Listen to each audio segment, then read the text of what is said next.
Hello दोस्तों, मैं सुरेंद्र चौधरी आपका प्रियंका सिंह तोमर यूट्यूब चैनल पे एक बार फिर स्वागत करता हूं।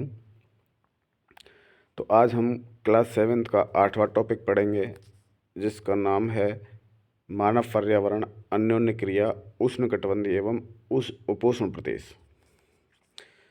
चलिए स्टार्ट करते हैं। रेणुका बहुत उत्साहित थी। उसके चाचा श्रीकांत लगभग 4 महीने के बाद आज घर में थे। वह एक वन्यजीव फोटोग्राफर थे तथा बहुत यात्रा करते थे। बहुत छोटी उम्र से ही रेणुका की रुचि वन्यजीव एवं वनों में थी। जब उसके चाचा ने प्रकृति संबंधी पुस्तकों से उसका परिचय कराया, दूरस्थ भूस्थल एवं वहाँ रहने वाले लोगों की तस्वीरें उसे हमेशा आकर्षित करती थीं। रेणुका, इन तस्वीरों में तुम विश्व के विभिन्न भागों के लोगों को देख सकती हो। इनमें कुछ शुष्क रेगिस्तान से हैं, कुछ बर्फीले प्रदेशों से एवं कुछ गर्म नम वर्षा वनों से हैं। वे मुझे कितना अलग दिखते हैं, रेणुका ने कहा।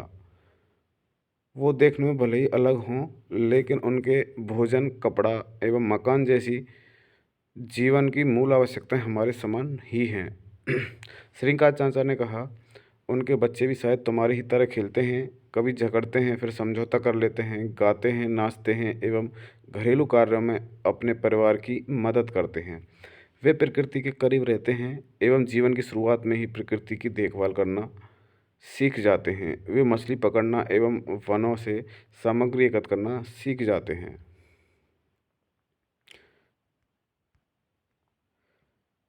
अध्याय 8, 9, 10 में आप विश्व के विभिन्न प्राकृतिक प्रदेशों के निवासियों के जीवन के बारे में सीखेंगे। जैसा कि देखो, क्या आप जानते हैं, जब स्पेन के अन्वेषकों ने इस नदी की खोज की, अर्थात अमेजन की, तब सिर पर सुरक्षा कवच एवं घास के स्कर्ट पहने कुछ स्थानीय आदिवासियों ने उन पर आक्रमण कर दिया। आक्रमणकारियों ने उन्हें प्राचीन रोमन साम्राज्य के अमेजोन्स नामक महिला योद्धाओं के आक्रामक समूह की याद दिला दी। इस प्रकार यहाँ का नाम अमेजन पड़ा। अमेजन बेसिन में जीवन। अमेजन बेसिन के विषय में जानने से पहले हम मानचित्र देखें। नीचे जो मानचित्र दिखाया हुआ है, ध्यान दें कि उष्णकटिबंधीय प्रदेश कर्क रेखा और मकर रेखा के मध्य स्थित है। भूमध्य रेखा के 10 डिग्री उत्तर से 10 डिग्री दक्षिण के मध्य के भाग को भूमध्य रेखीय प्रदेश कहते हैं। अमेजन नदी इसी प्रदेश से होकर बहती है। ध्यान दें कि यह पश्चिम में पर्वतों से निकलकर पूर्व में अंध महासागर में कैसे पहुंचती है। जिस स्थान पर कोई नदी किसी अन्य जलराशि में मिलती है, उसे नदी का मुहाना कहते हैं। अमेजन नदी में बहुत सारी सहायक नदियां मिलकर अमेजन बेसिन का निर्माण करती हैं। यह नदी बेसिन ब्राज़ील के भागों, पेरू के कुछ भागों, बोलिविया, इक्वाडोर, कोलंबिया तथा वेनेजुएला के छोटे भाग से अपवाहित होती है। क्या आप इस बेसिन में स्थित उन देशों के नाम बता सकते हैं जिनसे भूमध्य रेखा गुजरती है? देखो, ये इस मैप में अमेजन नदी बेसिन पूरा दिखाया हुआ है और इसकी सहायक नदियाँ भी बताई हुई हैं, देख सकते हो आप। शब्दावली देखते हैं। सहायक नदियाँ, यह छोटी नदियाँ होती हैं जो मुख्य नदी में मिलती हैं। मुख्य नदी अपनी सहायक नदियों के साथ जिस क्षेत्र के पानी को बहाकर ले जाती है,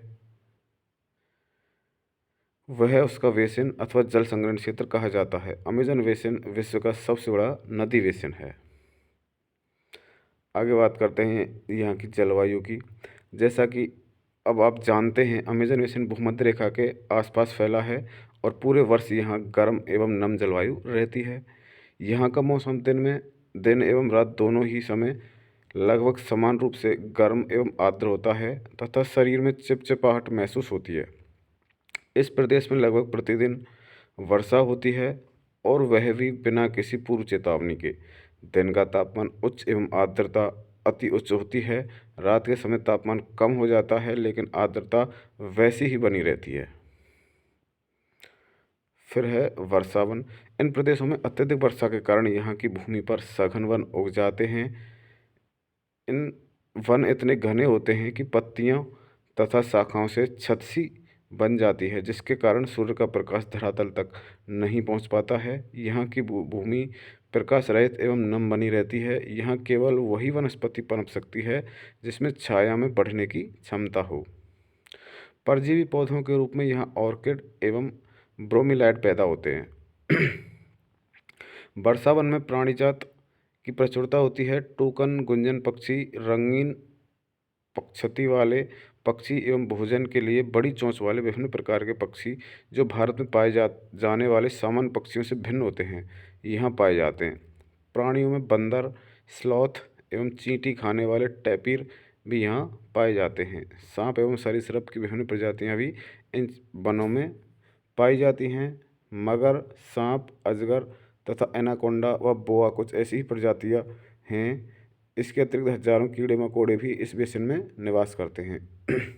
मांस खाने वाली प्राणियाँ, मत्स्य समेत मछलियों की विभिन्न प्रजातियाँ भी अमेजन नदी में पाई जाती हैं। इस प्रकार जीवों की विविधता की दृष्टि से यह बेसिन असाधारण रूप से समृद्ध है। क्या आप जानते हैं ब्रोमीलाइड एक विशेष प्रकार का पौधा है जो अपनी पत्तियों के जल को संचित रखता है। मेंढक जैसे प्राणी इन जल के पॉकेट का उपयोग अंडा देने के लिए करते हैं। अब बात करते हैं वर्षावन के निवासी, यानी इन क्षेत्रों में निवासी किस प्रकार के होते हैं। यहाँ के लोग छोटे से क्षेत्र में वन के कुछ वृक्षों को काटकर अपने भोजन के लिए फसल उगाते हैं।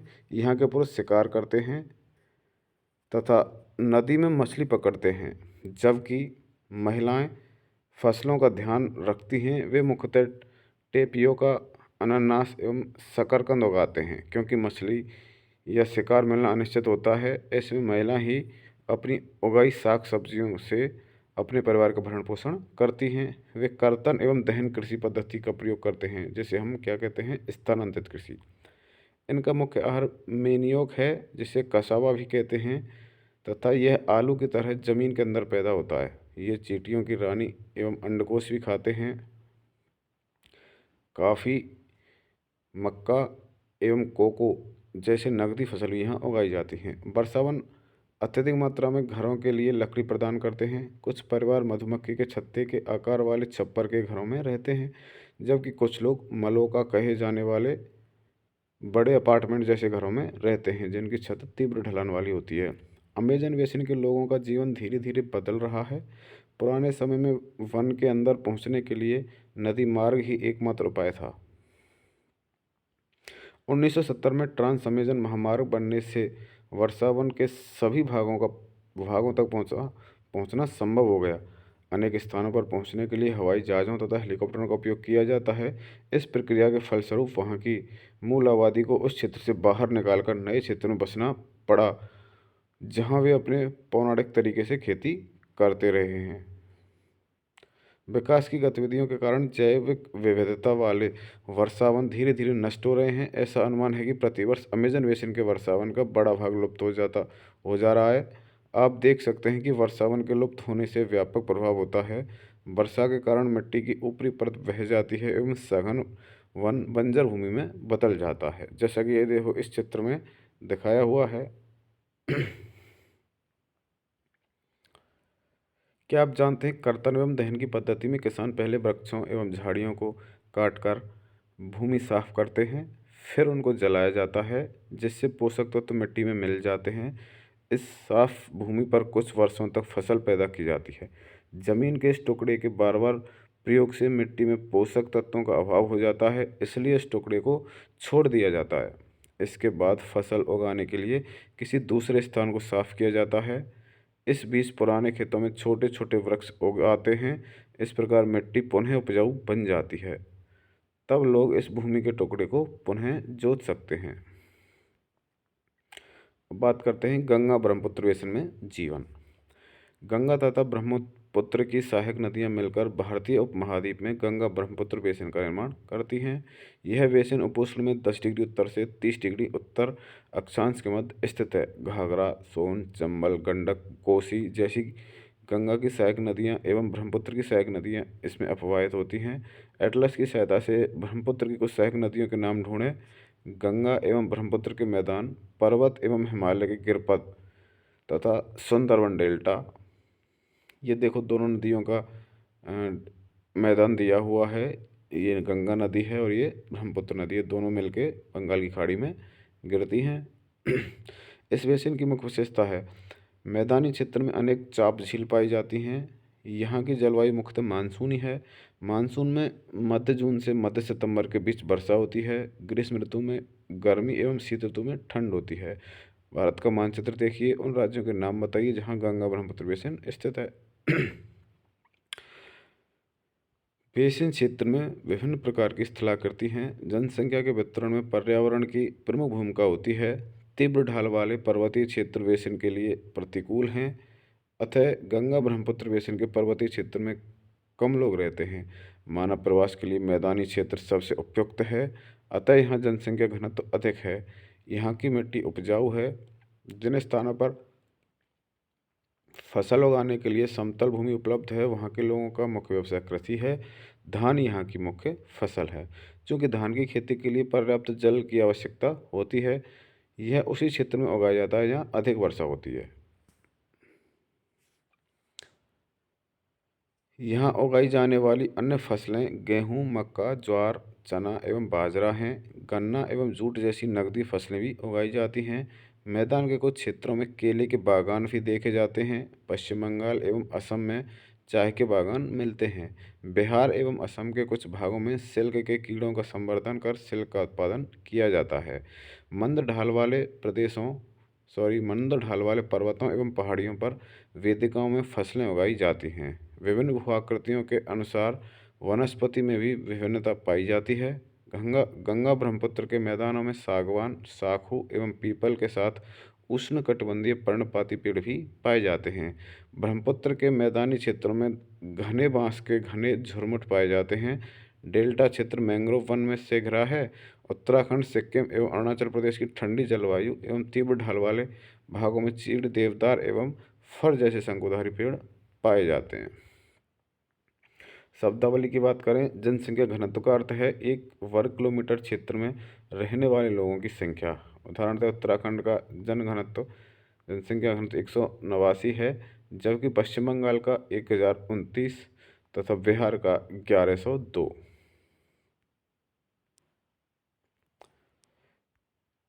बेसिन में विविध प्रकार के वन्यजीव पाए जाते हैं। इनमें हाथी, बाघ, हिरण एवं बंदर आदि सामान्य रूप से पाए जाने वाले जीव हैं। एक सींग वाला गैंडा ब्रह्मपुत्र के मैदानों में पाया जाता है। डेल्टा क्षेत्र में बंगाल टाइगर, मगर एवं घड़ियाल पाए जाते हैं। नदी के साफ झील एवं बंगाल की खाड़ी में प्रचुर मात्रा में जलीय जीव पाए जाते हैं। रोहू, कतला एवं हिल्सा मछलियों की सबसे लोकप्रिय प्रजातियां हैं। मछली एवं चावल इस क्षेत्र में रहने वाले लोगों का मुख्य आहार हैं। क्या आप जानते हैं वेदिकाओं का निर्माण खड़ी ढलानों पर समतल सतह बनाकर कृषि करने के लिए होता है। ढलान को इसलिए हटाया जाता है कि जल का प्रवाह तीव्रता से ना हो। फिर है, क्या आप जानते हैं गंगा एवं ब्रह्मपुत्र नदी के अलवण जल में एक प्रकार की डॉल्फिन पाई जाती है, जिसे स्थानीय भाषा में सुसु अथवा अंधी डॉल्फिन कहा जाता है। सुसु की उपस्थिति से जल की शुद्धता का पता चलता है। रसायन की अत्यधिक मात्रा वाले गैर उपचारित औद्योगिक एवं शहरी गंदगी इन प्रजातियों को नष्ट कर रहे हैं। झील जीविका का साधन, एक केस अध्ययन है ये। विनोद एक मछुआरा है जो बिहार के मतवाली मौन गांव में रहता है। आज वह एक प्रसन्न व्यक्ति है। मछलियों की विभिन्न प्रजातियों को पालने के लिए उसने अपने साथी मछुआरों रविंद्र किशोर, राजीव तथा अन्य के साथ मौन या चाप झील को साफ किया। झील में उगने वाले स्थानीय खरपतवार मछलियों का भोजन बनते हैं। झील के आसपास की भूमि उपजाऊ है। वह इस जमीन पर धान, मक्का एवं दलहन जैसी फसलें बोता है। खेत की जुताई के लिए भैंसों का उपयोग किया जाता है। वहाँ के लोग बहुत संतुष्ट हैं। नदी में पकड़ने, खाने व बेचने के लिए काफ़ी मछलियाँ हैं, जिन्हें पकड़कर वो पास के शहरों में भी बेचते हैं। यह समुदाय प्रकृति के साथ समरसता बनाकर रखता है। जब तक पास के शहरों का प्रदूषण इस झील तक नहीं पहुंचता, तब तक मत्स्य पालन को कोई खतरा नहीं है। क्या आप जानते हैं सार्वभौमिक स्वच्छता कवरेज प्राप्त करने और स्वच्छता पर ध्यान केंद्रित करने के प्रयासों में तेजी लाने के लिए भारत के प्रधानमंत्री ने 2 अक्टूबर 2014 को स्वच्छ भारत मिशन का शुभारंभ किया। गंगा ब्रह्मपुत्र के मैदानों में कई बड़े शहर एवं कस्बे स्थित हैं। इलाहाबाद, कानपुर, वाराणसी, लखनऊ, पटना एवं कोलकाता जैसे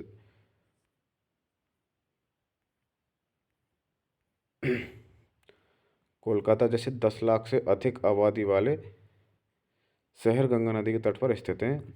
इन शहरों तथा यहाँ स्थित उद्योगों का गंदा पानी बहकर नदी में ही जाता है, जिससे नदी प्रदूषित होती है। बेसिन में यातायात का सुविकसित तंत्र उपस्थित है। आप देख सकते हैं कि गंगा ब्रह्मपुत्र बेसिन में यातायात के 4 मार्ग सुविकसित हैं। मैदानी इलाकों के ओर के लोग सड़क मार्ग एवं रेल मार्ग द्वारा एक स्थान से दूसरे स्थान तक जाते हैं। नदी के तटीय क्षेत्रों में जलमार्ग यातायात का प्रभावशाली माध्यम है। कोलकाता हुगली नदी पर स्थित एक महत्वपूर्ण पत्तन है। मैदानी क्षेत्र में कई बड़े हवाई पत्तन भी स्थित हैं। पर्यटन इस बेसिन की महत्वपूर्ण क्रिया है। आगरा में यमुना के किनारे स्थित ताजमहल, इलाहाबाद में गंगा एवं यमुना नदी का संगम, उत्तर प्रदेश एवं बिहार में बौद्ध स्तूप, लखनऊ का इमामबाड़ा, असम का काजीरंगा एवं मानस इस प्राणी अभयारण्य तथा अरुणाचल प्रदेश की विशिष्ट जनजाति संस्कृति जैसे कई स्थान दर्शनीय स्थल हैं। क्या आप जानते हैं गंगा नदी के संरक्षण के लिए नमामि गंगे कार्यक्रम को शुरू किया गया? तो ये हुआ आपका 8वां टॉपिक। तो दोस्तों, हमारे चैनल को सब्सक्राइब करें और लाइक, कमेंट, शेयर करना ना भूलें और अपने अनुभव हमारे साथ शेयर करें कमेंट्स के माध्यम से। Thank you.